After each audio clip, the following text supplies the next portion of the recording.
So not too long ago, a deleted scene from Matt Reeves' The Batman was released, and I've got to say, nah. And before I get people coming down my neck, I'm not saying that because of the performance. The performance was fine. I don't think it was mind-blowing or particularly amazing. It was just okay. In truth, given the world Matt Reeves has created, this Joker is very, very fitting. Even if I did feel like his interaction with Batman through the glass was pretty similar to the Riddler's. I much preferred the way they did it in the movies, although I just kinda didn't want to see him at all. But my problem lies in the fact that it's yet another Joker. Joker is one of the most popular villains of all time, and there's only a few that really rank near him. I could think of maybe Darth Vader, maybe Voldemort, definitely the Taxman. Him and Batman being one of the most popular heroes, are almost interchangeable at this point. When you think of one, you think of the other. But I've kinda had enough. But of course, let me explain. In my opinion, since Heath Ledger's Joker, I'm hoping to retain your attention now I mention Heath Ledger, the role has been elevated, almost sacred. It feels like anyone that attempts to play him has to be phenomenal. No mediocre, no just fines, it has to be great. And that sort of aura has added this level of prestige that makes the character that one bit better. But since The Dark Knight, we've actually gotten 2 different live action Batmans and 3 different live action Jokers, including the latest one by Barry Keoghan. I don't know how to say his name. The guy in the Batman, he was in Eternals as well. And technically, if you're including the Gotham TV series, then it's actually been 3 Batmans and 4 Jokers. Joaquin Phoenix's take was well received and the movie was pretty good. Whilst Jared Leto's was handsome, hunka. Hit or miss depending on who you ask. But for me, the sheer quantity of Jokers is starting to diminish the elite prestige status that Heath Ledger once created. And I know there were Jokers before Heath and he was not the first, but really and truly, his one is the most iconic and probably the most memorable, especially in this day and age. But soon, hearing that there's another Joker won't be met with such excitement and anticipation. It'll just be like, yeah, cool, whatever. Especially if the previous portrayals aren't good. You don't want no beef? You don't want no beef? Of course, you could argue, well, there's been many Batman, so it only makes sense if we have multiple of his main and most iconic foe. And you would be somewhat correct, just a smidgen. You have to remember that Batman is the main character.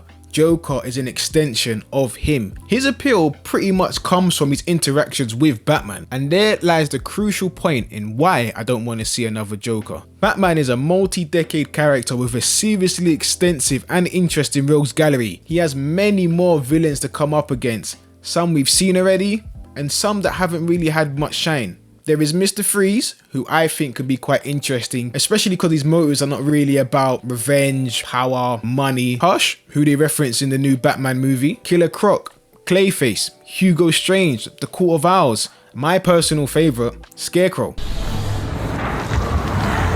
Like, with the world Matt Reeves has created, there's so many villains that could be a serious threat whilst giving us a very entertaining and dark story. Like, imagine a sequel starting off where there's these load of random crimes where people have just gone crazy, they've just gone mad. I'm talking innocent, average citizens.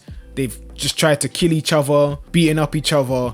After some detective work, because you know, Batman is a detective, it is revealed to be a new villain that goes by the name Scarecrow, who is using his toxin to bring out people's fears. Like, do you know how fitting that would be considering Batman just decided to stop using fear as a tool? Now there's a villain that comes along and is using fear in a completely different way to Batman to actually commit murder, commit crimes and send people crazy. Batman will have to go back and battle something he kinda was before. Or even a similar situation where Batman investigates a bunch of crimes where people have been mutilated. Someone's clearly experimented on them and it turns out to be Hugo Strange. He's been contracted by this unknown organization. I wonder who that could be. And he's begun experimenting on the people of Gotham, maybe even creating another villain in the process. Later, in the 3rd film, we discover who the organization was. I wonder who it could be. Maybe one of the victims is Nora Allen. Maybe one of the villains is Nora, and Mr. Freeze can start off as a villain, but then team up with Batman after. But ultimately, that's my point. There's so many more interesting stories, so many more other characters to adapt, and I would rather see a new, interesting villain than see yet another Joker. And maybe Matt Reeves shares this sentiment, And that's the reason why the Joker scene was actually cut out. Hopefully he's only gonna have a small little role, unless this Joker is there to set up other stories like Oracle or Red Hood. That's it. Batman is a lot like Spider-Man in that regard. They're highly popular characters with a plethora of well-known established villains. Spider-Man, even though there's been only 3 Spider-Men, they managed to bring a different villain each time. And I know they've done the Green Goblin twice and technically appeared 3 times, but if it wasn't for No Way Home, I don't think they would have gone through the trouble of casting yet another Green Goblin. But it goes the same for the Green Goblin. I know Green Goblin is Spider-Man's iconic foe. I don't want to see him again. We've seen 2 takes. Willem Dafoe smashed it. No more. But Batman is in a lucky position because before the explosion of the MCU, there was only a few superheroes holding it down. You had your Superman, your X-Men, your Spider-Man, and your Batman. Batman has so many villains. I think he's got pretty much the most known villains out of all the superheroes. They need to capitalize on that and use his rogue gallery to the fullest. But obviously this is more about live action Jokers, but I want to take a minute to say shout out to Mark Hamill. I've been playing the Arkham games and yeah, he is, I think, one of the best Jokers there is. His laugh, cold.